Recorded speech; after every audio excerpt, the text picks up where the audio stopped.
peço para que você abra sua Bíblia em Efésios capítulo 4, a partir do verso 4. Essa carta foi escrita pelo apóstolo Paulo e foi escrita num período em que ele estava preso. Então, no período aí da sua terceira viagem, né, missionária, em torno disso. A intenção do apóstolo Paulo, além de comunicar a mensagem que ele prega, é também animar aqueles irmãos para que eles possam ser testemunhas do Evangelho junto à cidade de Éfeso. A cidade de Éfeso, hoje ela ainda existe, ela está com outro nome, ela ficava na região hoje onde nós chamamos Turquia, na época se chamava Ásia Menor. E existem as ruínas da cidade ainda hoje, então vai que algum dia você tenha a possibilidade de fazer uma viagem para lá, né? Quem sabe? E aí você vai poder viajar e vai poder conhecer as ruínas de Éfeso, que são as ruínas da cidade a qual esses irmãos viviam. Era uma cidade importante no Império, uma cidade que tinha uma cultura helênica, uma cultura grega, e lá havia uma igreja. E é essa igreja que o apóstolo Paulo escreve. Os 3 primeiros capítulos da carta, na verdade, os 3 primeiros capítulos, o apóstolo Paulo está falando a respeito da obra de Deus em Cristo. O que ele fez? Então ele já começa a carta falando a respeito da obra de Deus em Cristo, da nossa eleição, da graça de Deus, que nós estamos assentados em lugares celestiais, enfim, tem uma série de descrições do próprio ensino do apóstolo Paulo. Então, se você quiser um dia saber um pouco do que é que ele falava, leia os 3 primeiros capítulos. No final é o Evangelho, mas os 3 primeiros capítulos tratam disso. E a partir do capítulo 4 até o capítulo 6, ele vai tratar a respeito do chamado dos crentes a viver uma vida diferente, uma vida transformada em meio a uma cultura que estava completamente afastada de Deus. Ok? Então, nós estamos pegando aí o começo do trecho da carta, na qual o apóstolo Paulo vai começar as exortações em relação à vida cristã daquela igreja.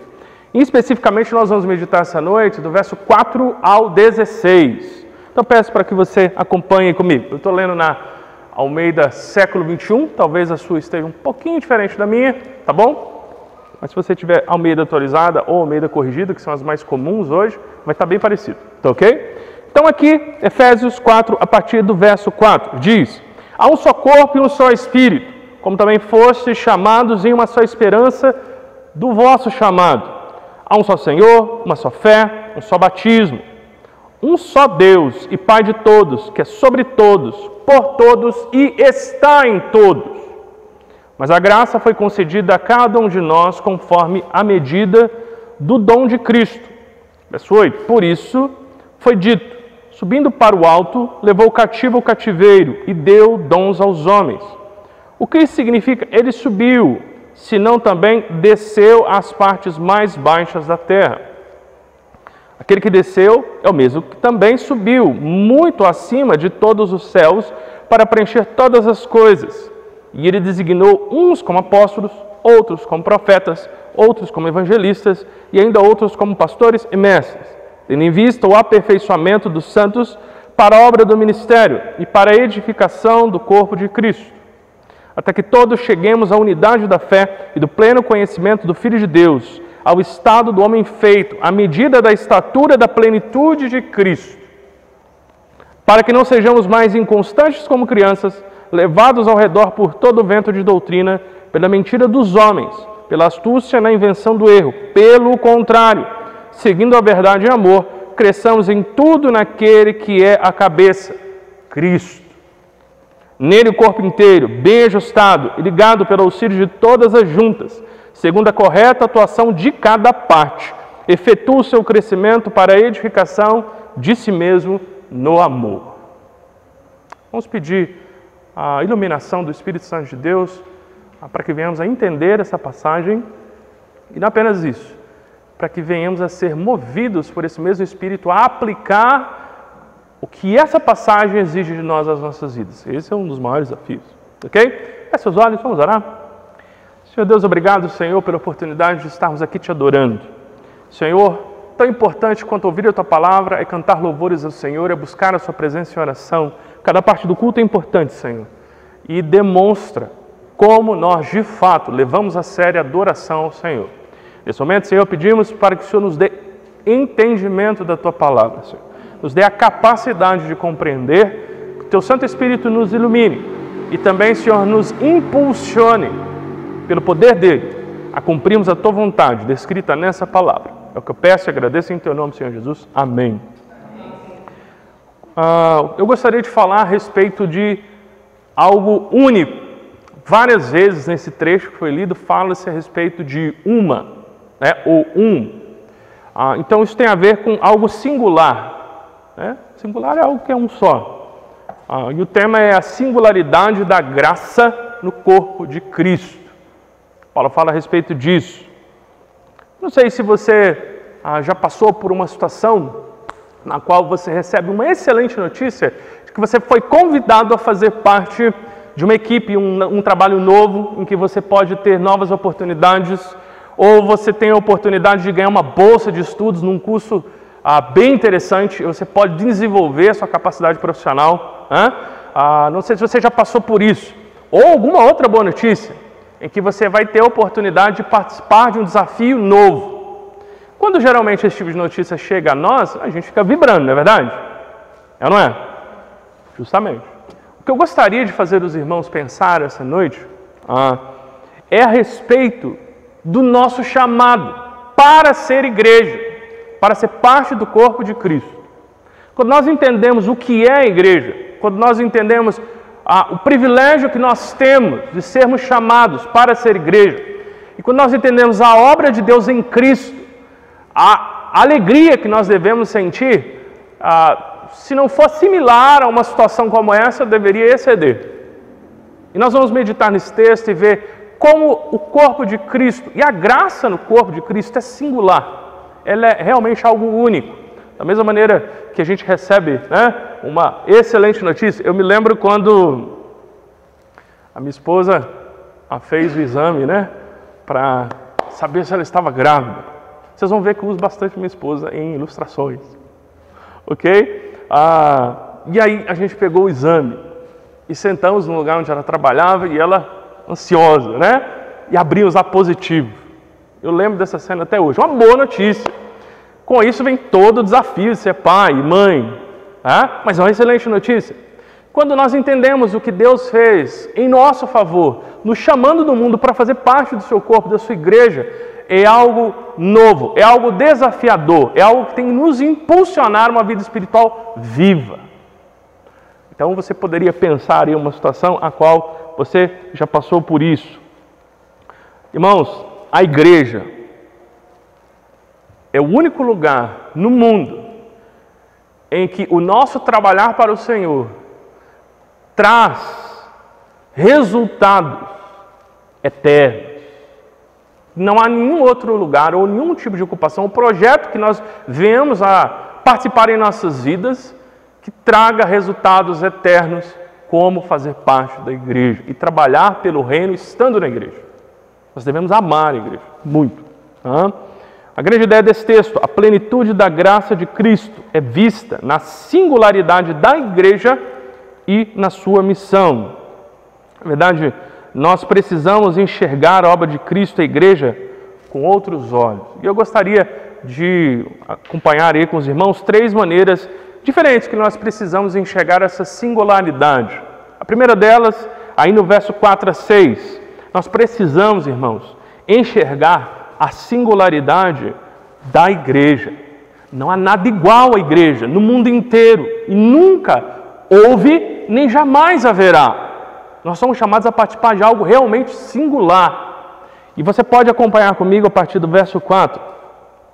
Nós vemos que primeiro há um só corpo. Ou seja, toda a igreja espalhada em todo o mundo é um corpo. Nós vamos meditar daqui a pouco a respeito de tantas igrejas que existem, né? Por que existe tudo isso? Mas mesmo que hajam irmãos em Cristo que fazem parte de outras comunidades, que não Convenção Batista Brasileira, né, da qual a nossa igreja faz parte, mas irmãos em Cristo, que fazem parte de outras igrejas, outras comunidades. A soma de todos os salvos, todos os regenerados, todos os crentes no Senhor Jesus, quer estejam vivos, quer não estejam mais e estejam na glória, tudo isso é igreja, e tudo isso é um corpo, que nós vamos ver é o corpo de Cristo. Então, há um só corpo, e há também um só Espírito, e aqui na sua Bíblia, eu creio, está com E maiúsculo. Então, isso é uma referência ao Espírito Santo de Deus. Às vezes aparece na Bíblia E minúsculo, aí tem a ver com a nossa vontade, a maneira de entender nossa escolha, o que nos impulsiona. Aqui, o Espírito Santo de Deus. Então, não tem Espírito Santo diferente em cada igreja, é um só, porque é um só corpo. O Espírito Santo de Deus habita na igreja, habita no corpo de Cristo. E se habita num corpo, é um Espírito, ok? E aí diz, como também fosse chamados em uma só esperança do vosso chamado. Isso tem a ver com o que diz o verso 1 a 3, que nós não lemos, mas se você quiser dar uma passadinha rápida com seus olhos aí, na qual Paulo exorta os crentes a viverem segundo o chamado que Deus fez a eles.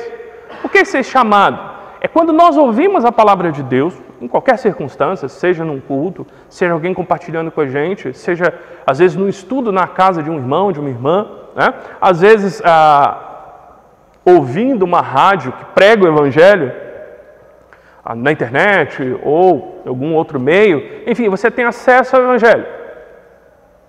Nós somos chamados ao arrependimento e à conversão, e a crer que o Senhor Jesus Cristo é nosso Senhor e Salvador. Quando isso acontece, nós somos chamados a segui-lo.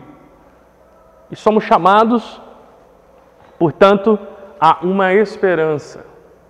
Nós somos chamados a seguir o Senhor Jesus Cristo e a esperança que o Evangelho nos traz, a promessa incutida no Evangelho, de que Ele nos salva, de que Ele estará conosco sempre, de que Ele voltará, que nós participaremos do Seu reino. Nós vemos também que há um só Senhor. Aqui uma referência a todas as vezes que no Antigo Testamento se fala a respeito do Deus verdadeiro, o Deus de Israel. Ouve Israel, o Senhor vosso Deus é o único Deus. Então só há um Deus, só há um Senhor sobre toda a igreja. Não apenas isso, uma só fé. E aqui é importante explicar que a fé aqui não tem a ver com crer em algo, no sentido de eu confiar em algo. A fé aqui tem a ver com todo o conjunto de ensinamentos básicos relacionados à fé cristã. Então a gente já começa a perceber que a igreja, ela não é um grupo de pessoas nas quais as pessoas podem ficar inventando doutrinas. Nós temos divergências com alguns irmãos em Cristo em alguns assuntos. Tem gente que acha que batiza com pouca água, tem gente que acha que batiza com bastante água, igual a gente. Tem gente que acha que é só colocar um pouquinho de água na cabeça, tem gente que afunda, como somos nós, né? Cremos que o batismo é por imersão. Existem diferenças, mas o centro da fé cristã deve ser o mesmo. E na sequência a gente vai ver a respeito disso. Não pode ter um disparate tão grande ao ponto de que as igrejas que fazem parte do corpo de Cristo, cada uma delas é totalmente diferente de si. Isso não pode existir. Existe só uma fé cristã. E tem sido assim desde o começo. Irmãos, todo ensino que nega, seja no conceito ou na prática, o Evangelho é herético. Todo ensino que nega, seja no conceito ou na prática, o Evangelho é herético. Existem grupos assim. Mas, no geral, as igrejas elas continuam a proclamar essa mensagem de salvação, que é o Evangelho. Então, portanto, uma só fé. Nós temos também um só batismo. Falei a respeito aí das diferenças, como se ministra batismo, mas qual é a regra que a palavra de Deus dá para o batismo, que é igual para toda igreja cristã? Mateus 28, nos últimos versículos. Ide por todo mundo, pregar o Evangelho, fazer discípulos, batizando-os em nome do Pai, do Filho e do Espírito Santo. A igreja antiga, nos primeiros séculos, chamava isso de fórmula batismal. Obrigado. Deus abençoe. Fórmula batismal. O que é uma fórmula? Um padrão. Às vezes, se você foi em alguma igreja batista, e o pastor tinha um jeito um pouquinho diferente de ministrar lá o que ele fazia, como ele conversava, mas no momento em que ia se imergir aquela pessoa que estava lá candidata ao batismo, ele diz, eu te batizo em nome do Pai, do Filho e do Espírito Santo. Essa tem sido a fórmula da igreja cristã nos últimos 2000 anos e continuará a ser. Então tem um batismo só. Às vezes a pessoa fica confusa, né? Vem de um lugar, vem para outro, como é que é, batismo, essas coisas todas. Preciso buscar instrução para entender. Nós entendemos que o batismo é por imersão como um testemunho público da sua fé, de que você crê em Cristo como seu único e suficiente Salvador. De que, como diz Romanos 6, a partir daquele momento você morre para o mundo, né, e ressuscita com Cristo. Mas existe um padrão, que é o batismo em nome da Trindade. Nós vemos também que há um só Deus e Pai de todos. Aqui, nós temos que tomar cuidado, se você está seguindo aí comigo, verso 6. Quando diz que é Pai de todos, não quer dizer que Deus ele tem uma relação paternal com todos os homens. Muita gente diz assim, por aí, né? Eu também sou filho de Deus. Já ouviu isso? Isso não é bíblico. Sabia disso? O que diz João capítulo 1? Veio para os que eram seus, mas os seus não receberam. Mas todos quanto receberam, deu-lhes o poder, a prerrogativa, né? E depende da tradução, de serem feitos filhos de Deus, que não nasceram segundo a carne, nem o sangue, nem a vontade humana, mas de Deus. Quem é filho de Deus? Aqueles que o receberam. Então, quando diz Pai de todos, aqui se refere à igreja. Todos os crentes, todo o corpo de Cristo. Nós temos uma relação de filhos. Agora, nós temos uma relação de filhos por quê? Por causa da filiação em Cristo. Quando nós cremos em Jesus Cristo, nós somos unidos ao seu corpo. E como Ele é o Filho de Deus, nós, por adoção, nos tornamos filhos de Deus. É a filiação que nós temos, porque cremos em Jesus. E Ele é o nosso Pai. As pessoas dizem isso, né? De que eu também sou filho de Deus, precisa crer no Senhor Jesus Cristo. Nascer de novo. Aí sim é filho de Deus. Ok? Na sequência, interessantemente é dito que é sobre todos, por todos e está em todos. Então, sobre, por, né? E está em todos. A ideia aqui é de, primeiro, Ele está sobre todos, o todos aqui é a igreja. Ou seja, Ele reina sobre nós, Ele nos conduz, Ele nos aperfeiçoa. Ele é por nós, a ideia de através de nós, por meio de nós. Ou seja, Ele age por nosso intermédio. Deus, na pessoa do Espírito Santo, Ele governa, Cristo também, né? Governa sobre a sua igreja. Ele age por meio da sua igreja e habita a sua igreja. Aqui nós percebemos como, de fato, a igreja é diferente de tudo que existe no mundo. Não existe nenhum outro grupo de pessoas, se a gente pudesse usar essa expressão, que se assemelha ao que a igreja é, qual a função dela e o privilégio que nós temos por fazer parte dela. É algo fantástico. Em 1 Coríntios 12, 6, nós vemos que há diversidade de realizações, aqui em referência aos dons espirituais, mas é o mesmo Deus que realiza tudo em todos. E aqui novamente é usada a palavra todos. Mas, obviamente, Paulo está usando a palavra todos aqui, se referindo àqueles que são usados, pelo menos na descrição de 1 Coríntios 12, com aqueles dons. Então, ele realiza aquelas operações por meio deles. Então, todos aqui não se refere a todos os homens, se refere a toda a igreja. Ok? Irmãos, a igreja, ela não é criação humana. Esta igreja, como todas as outras igrejas no sul de Minas e por todo o Brasil, são o testemunho vivo, público, de que Deus tem um povo para si ainda hoje. Nós somos povo de Deus. Deus trabalha em nossas vidas.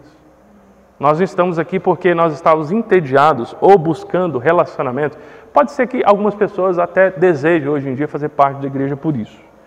Mas nós não fazemos parte da igreja, se somos filhos de Deus, por esse motivo. Nós fazemos parte da igreja porque nós somos chamados. Porque Deus opera em nossas vidas, sobre as nossas vidas e por meio das nossas vidas. Ok? A igreja não deve ser um local no qual eu desenvolvo as minhas atividades semanais. Então eu tenho uma agenda e que eu vou fazendo uma série de coisas. Segunda, trabalho. Aí na hora do almoço, tem que correr, pagar o boleto. Terça-feira, à tarde eu tenho consulta médica. E aí as pessoas vão passando a sua semana. Domingo é dia de ir na igreja. A igreja ela não pode ser uma das coisas que eu faço durante a minha semana. A igreja é o espaço, é o povo, é o local onde eu desenvolvo a minha identidade. Porque se eu sou parte do corpo, como diz lá 1 Coríntios 12, que nós somos membros, nós somos parte, se eu sou parte do corpo, a minha identidade está no corpo. É na igreja que eu desenvolvo quem eu sou, é que eu me expresso. Eu sou dessa forma, é como a família da gente. Seja com os defeitos e qualidades que toda família tem, é na nossa família que vem a nossa história, vem a nossa cultura, vem os nossos valores. A família é uma expressão de quem nós somos. E por isso que muitas das vezes na Bíblia a igreja é retratada como uma família. É uma metáfora viva. Então, a igreja não é um local que eu vou desenvolver a minha carência de relacionamentos afetivos. Ninguém consegue viver sozinho. Se a gente ficar sozinho, uma hora ou outra a gente vai desenvolver algum problema no nosso coração. Nós precisamos nos relacionar. E aí pode pensar, a igreja é um lugar, pessoal legal, vou ser bem tratado, meus filhos vão aprender coisas boas. Eu vou para a igreja. A pessoa pode até começar por aí, mas ela tem que entender que seguir a Jesus é muito mais do que isso. Eu não venho para a igreja simplesmente para fazer alguma coisa no domingo à noite. Eu venho demonstrar de fato quem eu sou. Eu sou membro do corpo de Cristo. Tem a ver com a minha identidade em Cristo.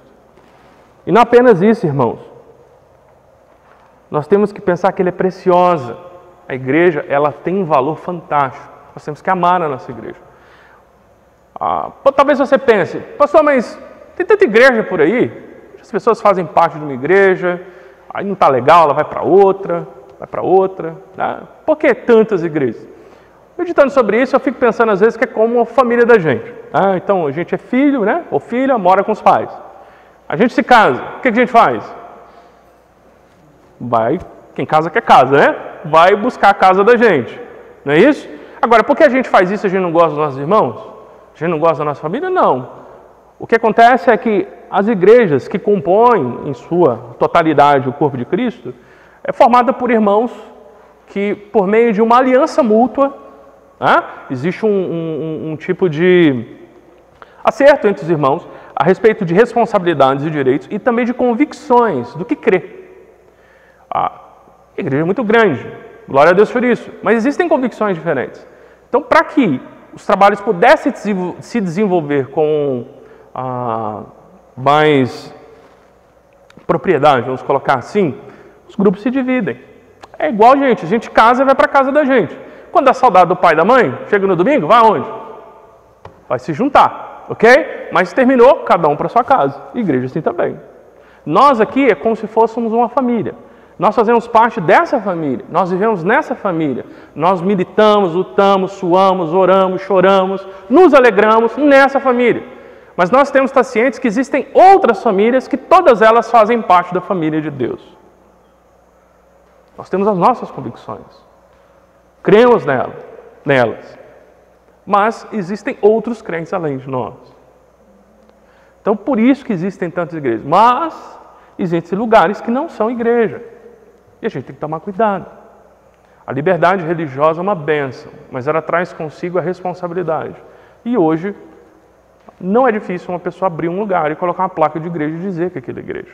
Nós temos que estar atentos. Um dos padrões pelos quais nós podemos usar para saber se aquele é um local no qual as pessoas que se reúnem ali têm algum tipo de comunhão espiritual conosco é saber, por exemplo, se elas creem na Trindade, conforme é dito aqui. Elas batizam em nome do Pai, do Filho e do Espírito Santo? Elas acreditam no mesmo Deus? Elas acreditam que Jesus é Deus e é homem? Nós vamos ver isso nos próximos versículos. Sim, então nós temos comunhão. Esse tem sido o padrão da igreja, tanto nos primeiros séculos como nos seguiu. Nós cremos um Deus triuno. Nós cremos que Jesus Cristo veio esse mundo como homem, não teve pecado, morreu em nosso lugar, ressuscitou e hoje está à direita de Deus Pai. Mas há grupos por aí na qual Jesus não é Deus. Há grupos por aí que não creem que Deus é Pai, Filho e Espírito Santo. Então nós não temos comunhão espiritual com esses grupos. Okay? Nós temos que estar atentos. Há outros lugares que negam o Evangelho, dizendo que a mensagem da Bíblia é que Deus deseja que você tenha uma vida maravilhosa, sem nenhuma dificuldade. Isso é mentira. 2 Coríntios capítulo 1, os primeiros versos diz que o Deus de toda consolação nos consola, a fim de que nós venhamos também a consolar a outros. Só é consolado quem passa por lutas. Existe um propósito no sofrimento.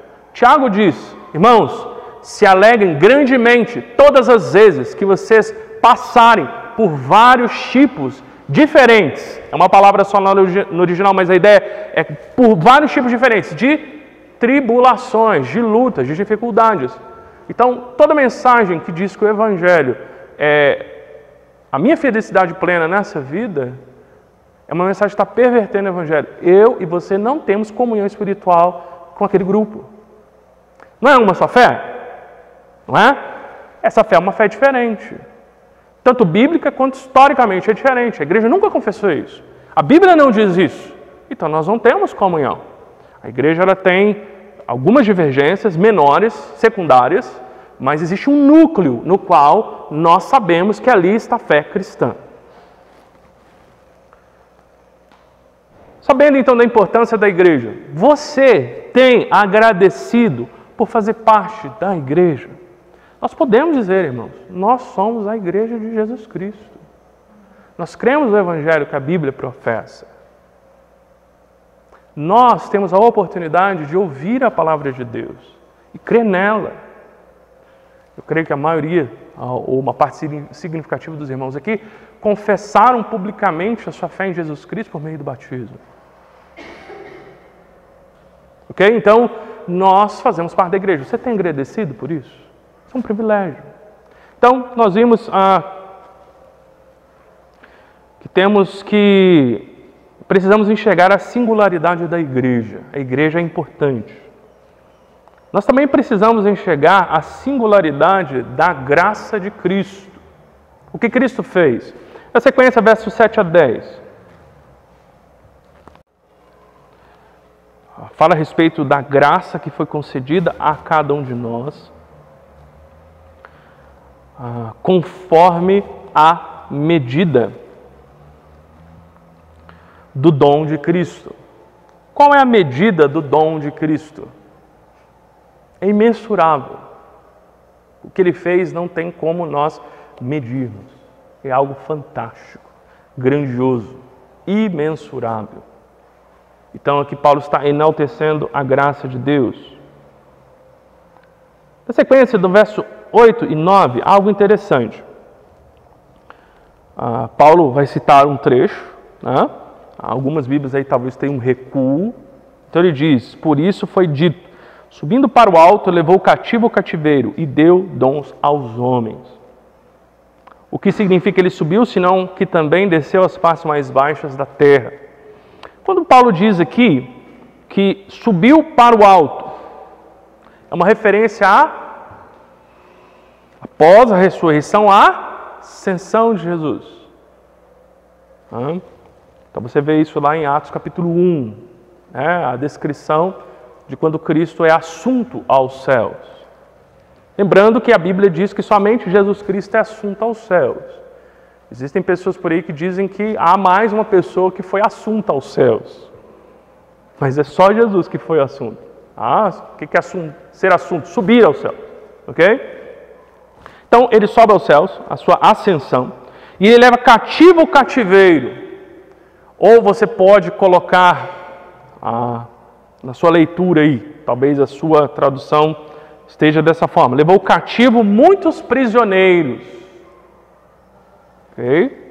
E deu dons aos homens. Aqui Paulo está se referindo ao hábito da antiguidade, lá do período em que ele viveu, principalmente os romanos, quando eles entravam num povo e ganhavam uma guerra. Eles pegavam todos aqueles guerreiros que foram vencidos, seus comandantes, seu general, e os acorrentava e levava eles cativos. Então aqui Paulo está usando essa imagem para mostrar que quando Cristo subiu glorificado para ser entronizado, o que ele diz lá em Mateus 28? Eis que todo o poder me é dado sobre os céus e a terra. E aí, na sequência, portanto, ide, e aí ele dá a ordem. Então ele é entronizado, ele toma esse lugar de autoridade. Mas quando ele é assunto, glorificado, ele é como se ele estivesse levando todos os prisioneiros juntos, como um general romano, levando todos aqueles aos quais venceu. Então, o que Paulo está declarando aqui é a vitória definitiva de Cristo. Ele morre, sim, na cruz, mas ele ressuscita pelo poder do Espírito Santo, pelo poder de Deus, e vai assunto aos céus. E quando ele vai assunto, é como se ele estivesse nesse desfile, levando aqueles que ele venceu. E deu dons aos homens. Um outro hábito da época, quando os generais romanos marchavam com os prisioneiros atrás, eles vinham trazendo todas as riquezas que eles pegaram, roubaram lá, é o chamado espólio. Então eles pegavam aquilo e, como sinal de comemoração, e para demonstrar que os exércitos romanos trazem prosperidade a Roma, eles distribuíam para o povo. Distribuíam isso, uma pequena parcela, obviamente, mas distribuiu aquilo, para mostrar o quê? Que além de vitoriosos, eles são generosos. E aqui nós vamos ver que o que Cristo faz na sequência é, com o seu poder, distribuir dons à sua igreja, ao seu povo. Mas, antes disso, diz o 9, o que significa que ele subiu, senão que também desceu as partes mais baixas da terra? Aqui é uma referência à sua encarnação. O que é as partes mais baixas da terra? É um paralelo a Filipenses 2, versos 6 a 11. Se você quiser abrir, pode abrir, tá bom? Não vou citar porque o nosso tempo já se adiantado, mas lá fala que ele, tendo a forma de Deus, ele sendo Deus, se despojou disso e assumiu a forma de servo. É o trecho que fala a respeito da humilhação de Cristo. Irmãos, Cristo é Deus, sempre foi Deus. Nós cremos, conforme a Bíblia diz, que Ele é o Filho unigênito do Pai, ou seja, o primeiro gerado, mas no sentido, não de que Ele foi gerado no tempo, no sentido de que Ele é o único Filho de Deus. É difícil entender isso, sinceramente não dá para explicar assim, entender completamente pela razão, mas aqui nós cremos porque é o que a Bíblia diz. E Ele é o Filho de Deus no sentido de que Ele é Deus como Deus Pai. Nosso Senhor Jesus Cristo é Deus, é também homem, mas é Deus.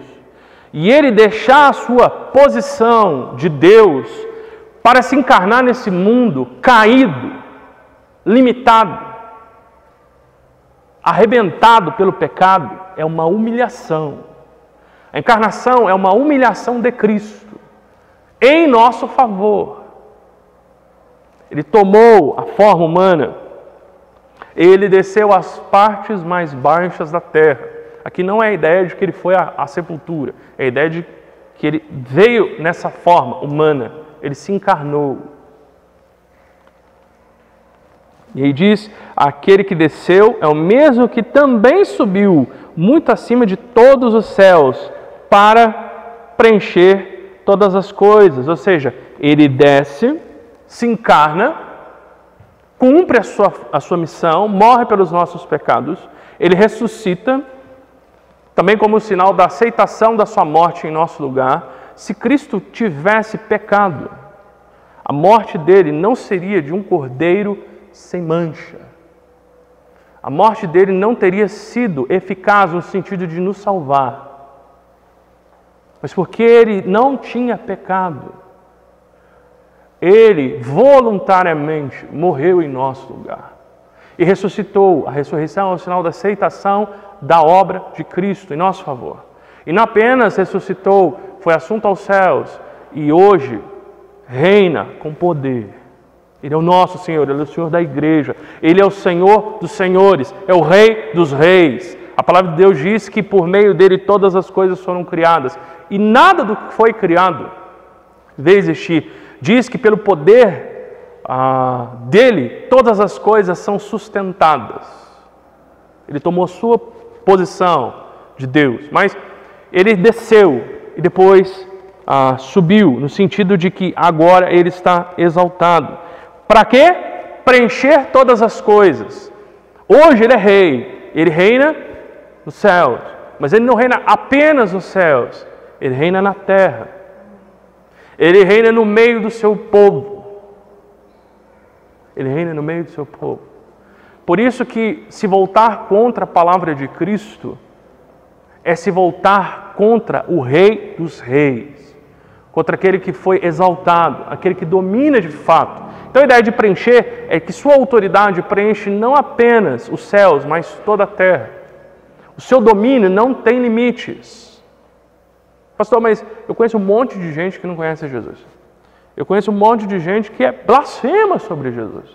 Como é que ele reina aqui? O reino de Deus, ele já foi inaugurado.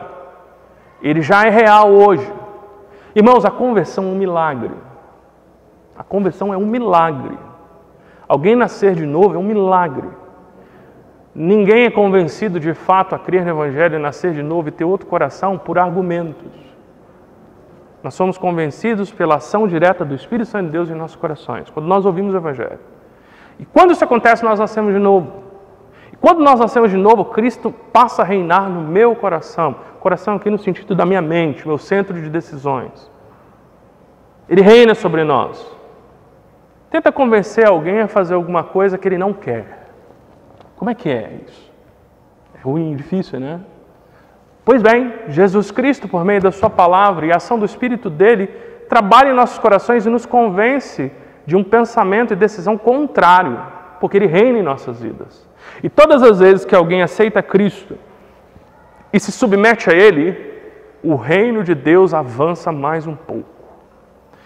Partindo disso, nós entendemos que o papel da igreja, que vai ser a sequência, é fantástico, porque Cristo reina nessa igreja.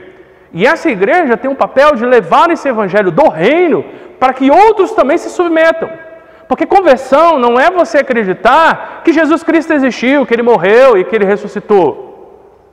Até Satanás acredita.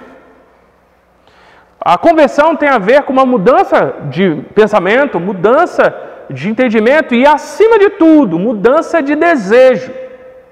É o curvar da vontade diante de Cristo. É a gente dizer, eu vivi minha vida até agora porque eu achava que tinha que ser, mas a partir desse momento, eu quero viver minha vida para a vontade de Jesus Cristo. Ele é o meu Senhor e Salvador. E o meu único Senhor e Salvador. Então há necessidade desse curvar da vontade. Se nós verdadeiramente não queremos nos submeter a Cristo, não há conversão. Mesmo que o nosso nome esteja num hall de membros de qualquer igreja. Por isso que quando Cristo fala por meio da sua palavra nos nossos corações, nós somos quebrantados e a nossa vontade se dobra. Porque Ele reina sobre as nossas vidas. Completamente.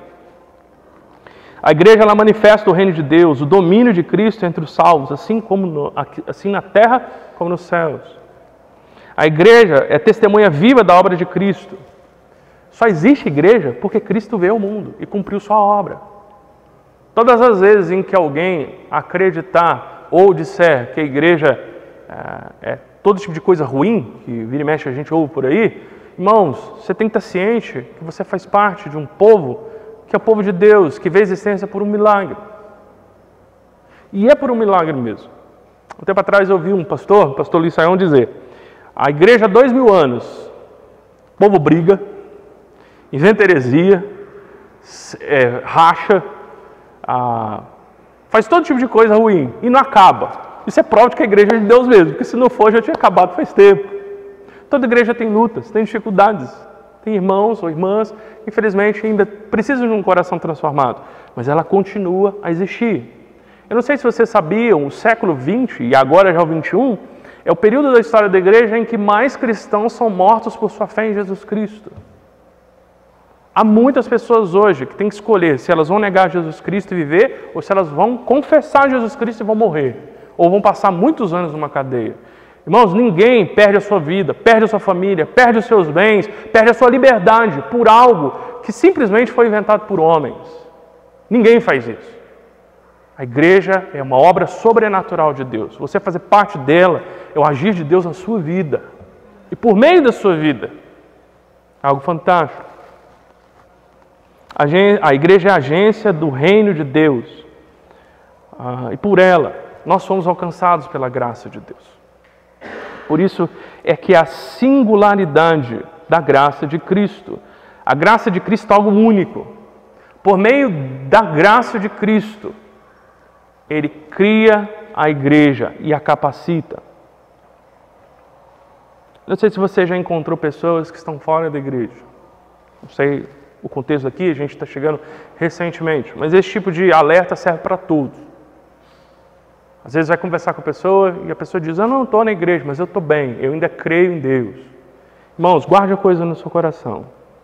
Você consegue encontrar um ímpio fora da igreja. Mas você não encontra um crente verdadeiro fora da igreja, a não ser que ele esteja em desobediência à palavra de Cristo. Quando você aceita Jesus, você não só aceita Jesus, você também aceita fazer parte da sua igreja. Por quê? Porque a igreja é o corpo de Cristo. E digamos, conforme a analogia lá, a metáfora de 1 Coríntios 12, eu sou o dedinho, a pontinha do dedinho. Se eu cortar a pontinha do dedinho, ela não sobrevive fora da parte do resto do corpo. Não existe parte da igreja fora da igreja. Todo aquele que faz parte do corpo tem de estar na igreja. É preciso. É o local no qual, o povo no qual ele demonstra a sua identidade, quem ele é. Você tem pensado em abandonar a igreja no decorrer desses anos? Das lutas que você tem, ou talvez até mesmo as lutas que você pode ter passado na igreja? Já pensou nisso? Se isso aconteceu com você, eu quero desafiar você a pensar a respeito da obra de Cristo em seu favor, de como ela é única, e de como, de fato, nós somos ricamente abençoados por fazermos parte do corpo de Cristo. Por último, nós precisamos enxergar a singularidade da graça na igreja. Como a graça de Deus age na igreja. E aí é o trecho de 4:11 em diante, que ele vai falar a respeito de alguns ofícios. E ele diz aí, no 11, que ele designou, ele quem? Cristo, né? Ele designou, aqui designou é dar. Ele deu, ok? Então leia como deu. Ele designou uns como apóstolos, outros como profetas, outros como evangelistas e outros como pastores e mestres. Ele chamou os apóstolos. Os apóstolos foram homens que viram a Jesus, andaram com Jesus, viram que ele morreu, viram que ele ressuscitou e foram comissionados como testemunhas para falar a respeito da morte e ressurreição de Jesus Cristo, de levar essa mensagem de Cristo. Eu sei que por aí hoje tem muita gente que tem esse nome.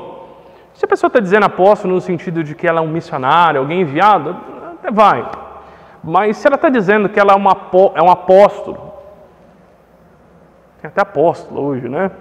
Se ele é um apóstolo no sentido do Novo Testamento, então ele precisava ter visto Jesus, precisava ter sido testemunha da presença de Jesus ressurreto e ter sido diretamente comissionado por Jesus. Os de hoje, nenhum deles passaria nesse crivo. Há alguns que até dizem que Jesus apareceu para eles e que comissionou eles a fazer isso, tudo que eles fazem. Mas é a palavra dele contra o que você acha. Não tem como provar isso. Então, o que de fato é seguro e fiel para nós, que os apóstolos são aqueles que constam aqui no Novo Testamento. Esses homens foram separados por Cristo. E após eles nós vemos profetas também. Fala a respeito de Ágabo, lá em Atos, e outros. Provavelmente homens levantados por Deus para dar prosseguimento à fundação da igreja. E na sequência fala a respeito de evangelistas. Nós vemos Filipe, também Atos, e outros que foram usados para levar o evangelho a outras localidades. E depois, quando a igreja já estava tomando uma forma, quando o evangelho já estava alcançando muitas regiões do mundo antigo, a pastores e mestres, é necessário líderes para continuar a ensinar, a cuidar e, acima de tudo, nós vamos ver nesse trecho, a capacitar a igreja. Então a igreja ela tem um desenvolvimento. Por isso que igreja não é do jeito que as pessoas acham que tem que ser. Primeiro, irmãos, a gente tem que tomar consciência que a igreja é de Cristo. Se tem alguém que é dono, é Ele. E que se tem alguém que formou a igreja, conforme nós vimos nos versos anteriores, é o próprio Cristo. E se Ele é o dono e Ele formou, então quem diz como tem que funcionar? Ele. Ele que diz. Ele que diz como deve funcionar. Então, existe um padrão na Bíblia do que é ser igreja, de como a igreja deve funcionar, de como nós, como parte da igreja, temos que viver e agir. Aqui é dito, então, que Cristo deu estes homens. Verso 12, para que, tendo em vista o aperfeiçoamento dos santos, a ideia aqui é treinar, capacitar. Esses homens, eles existiram no desenvolvimento da igreja, mais especificamente os dois últimos, pastores e mestres, para capacitar a igreja, para que a igreja venha a cumprir a sua função. A palavra aqui é usada no sentido médico. A palavra tem também o sentido médico, de colocar um osso no lugar. Pensa lá o ortopedista, está fora, ele encaixa. Então, esses homens foram colocados por Deus, ou dados por Deus à igreja, para encaixar a igreja no lugar certo, se a gente pudesse fazer essa analogia. São homens aos quais Deus chamou para aperfeiçoar os santos, para a obra do ministério e edificação do corpo. Então, a igreja pode não ter pastor? Não. Ela precisa buscar um pastor, que é o que está acontecendo com esta igreja. Está certo. É o padrão do Novo Testamento.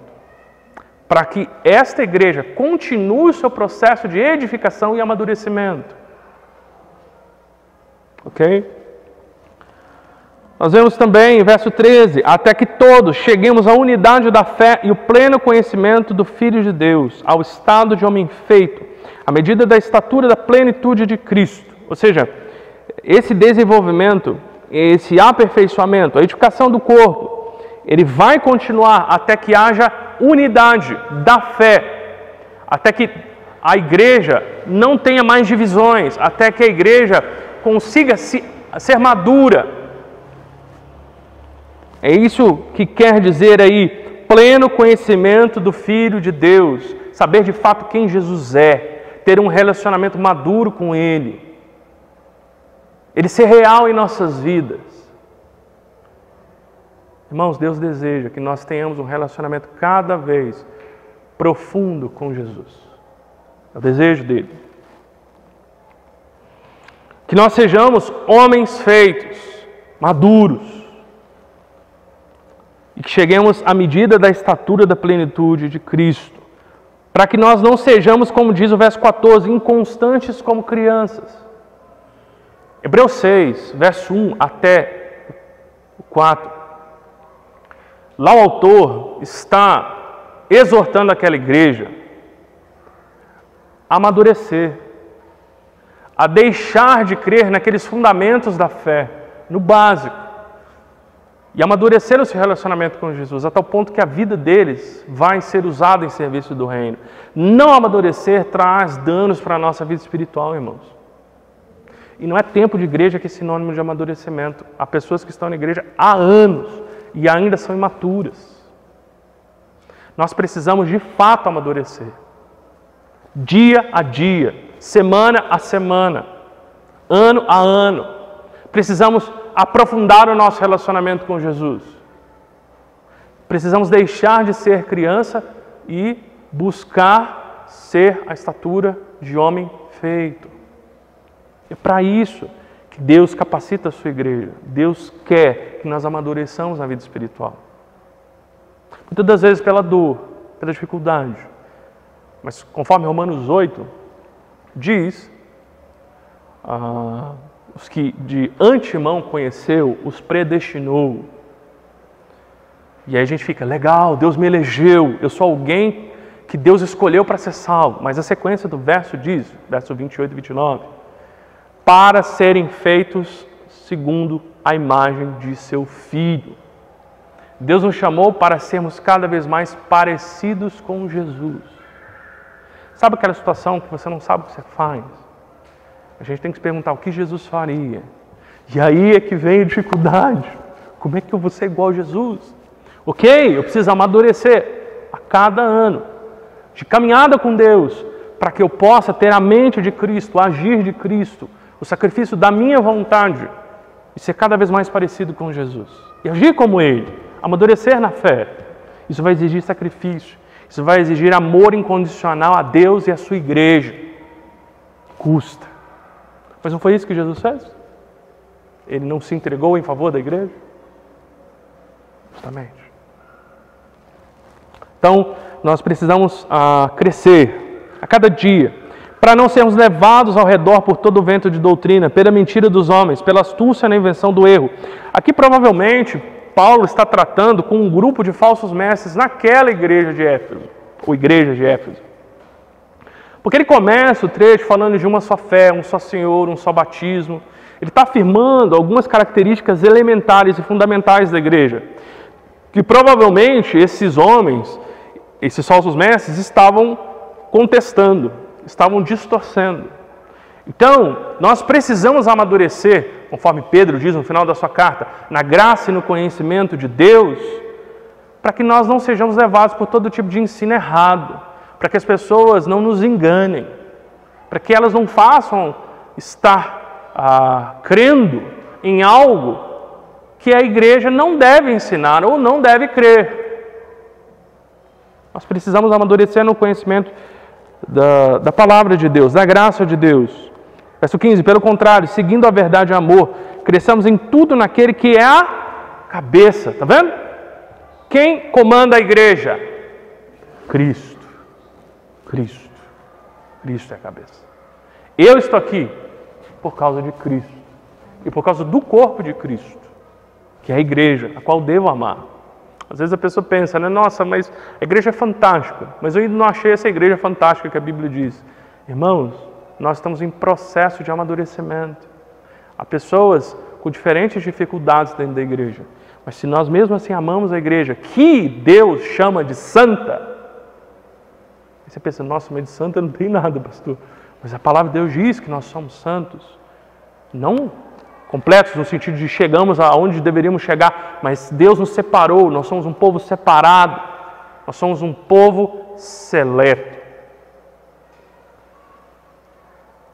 Eu faço parte da igreja, e a igreja é singular. A graça de Deus na igreja é algo singular.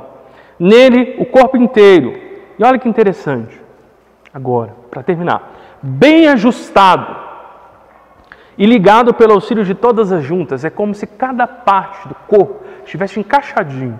É um milagre da vida, né?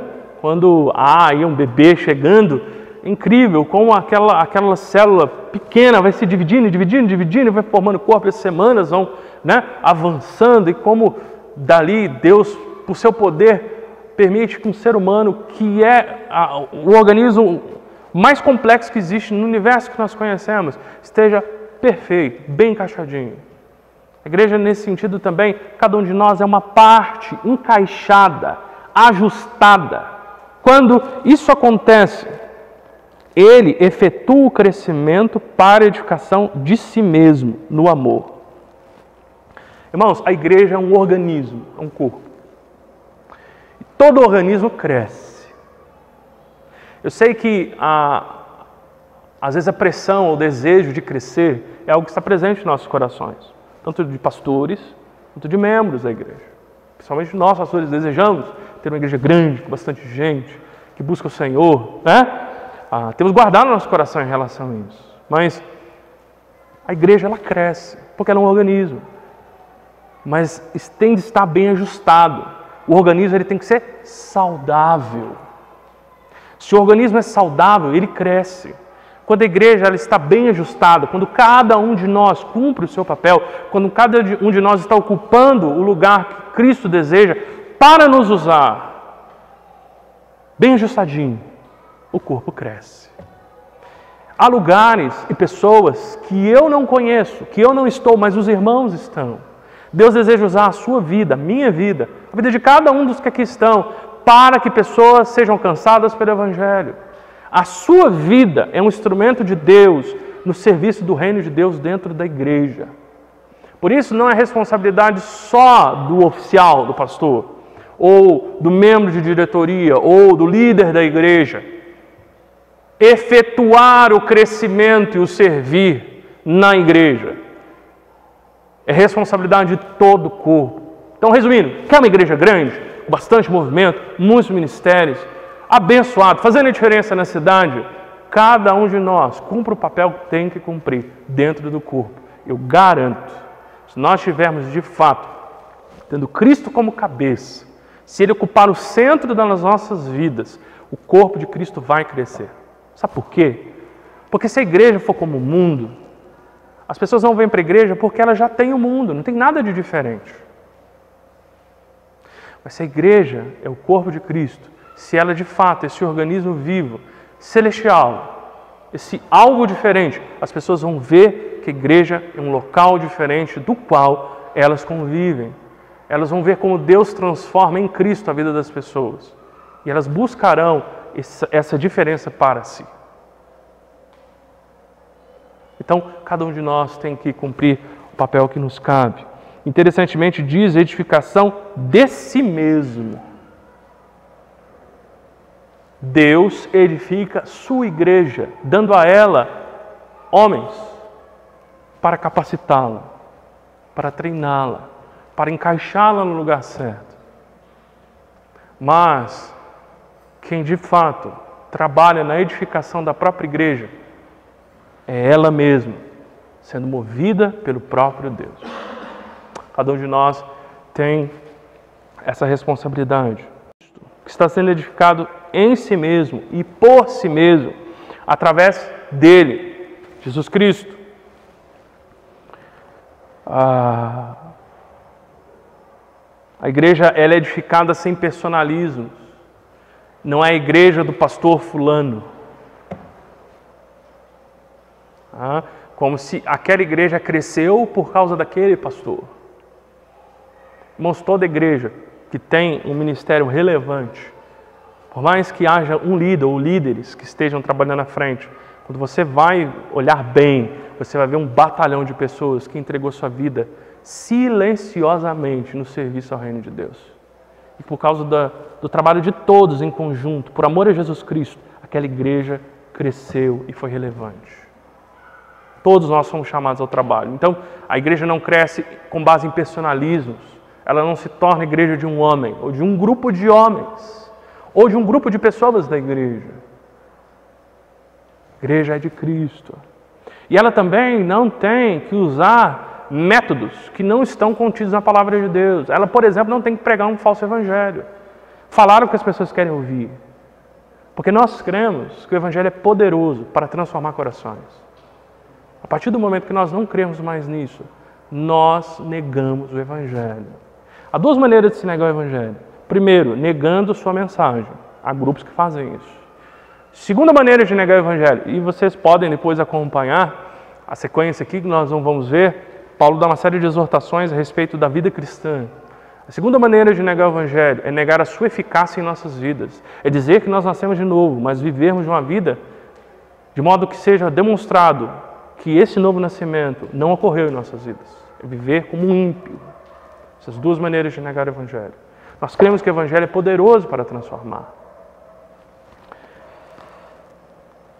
Qual tem sido o seu envolvimento na igreja? Uma pergunta que eu fiz. Qual tem sido o seu envolvimento na edificação do corpo? Não é o corpo que se edifica? Não é cada parte bem ajustada? Qual tem sido o seu envolvimento? Pastor, eu não sei fazer muita coisa. Irmãos, eu creio que Deus capacita cada um de nós a fazer algo pelo Evangelho. Por mais que nós pensemos que isso é algo insignificante. Eu convido você a ler 1 Coríntios 12 e depois 14. Você vai ver que cada parte, cada pessoa, cada capacitação que é dada a cada crente é importantíssimo dentro do corpo. Você pode fazer algo por Cristo. Você pode fazer algo na igreja. A liderança da igreja é dada por Cristo para a preparação do corpo para a sua autoedificação. Essa igreja deve orar, e eu também vou orar, para que o Senhor envie um pastor que capacitará essa igreja nesse processo de autoedificação. Cada um de nós tem que estar disposto a ombro, trabalhar junto com aquele que o Senhor enviará, para que essa igreja seja edificada. Amém? A plenitude da graça de Cristo é vista na singularidade da igreja e em sua missão. Vamos orar? Senhor Deus, obrigado, Senhor, por esta palavra. Eu peço, Senhor, que o Senhor desperte em nossos corações cada vez mais um amor profundo pela Tua igreja. E que nós entendamos o nosso chamado, o chamado que o Senhor fez a nós, para fazermos parte do Teu corpo. Que nós encaremos isso como uma missão de vida, realmente, como um estilo de vida. Senhor, o propósito, a missão da igreja é maior que a nossa existência. É maior do que os nossos sonhos. É maior do que os nossos projetos. Porque o Teu reino é maior do que nós. É um privilégio imensurável fazer parte da Tua igreja, Senhor. Que nós jamais percamos isso de vista. Pedimos também, Senhor, que o Senhor capacite cada irmão e irmã de uma maneira maravilhosa, tremenda, a serem usados na edificação da Tua igreja. Senhor, se há pessoas que fizeram parte dessa igreja e hoje, Senhor, estão distantes, que devem fazer parte do corpo, pedimos, Senhor, que o Senhor use a vida de irmãos e irmãs, filhos do Senhor, para estar buscando exortar em amor essas pessoas que retornem. Também pedimos, Senhor, para que o Senhor use as nossas vidas para a proclamação do Evangelho, orando por aquelas pessoas que fazem parte do nosso convívio semanal, Senhor, verdadeiramente nos interessando pela vida delas, Senhor. Às vezes podendo dizer, olha, eu orei pela sua vida, olha, eu estou orando pela sua vida, para que dessa forma nós possamos ser testemunhos do Senhor. Obrigado por tudo que o Senhor tem nos dado, Senhor. Obrigado por sermos parte do povo de Deus. Que a graça do nosso Senhor Jesus Cristo, o amor de Deus e a comunhão com o Espírito Santo esteja com todos vocês. Amém. Deus abençoe.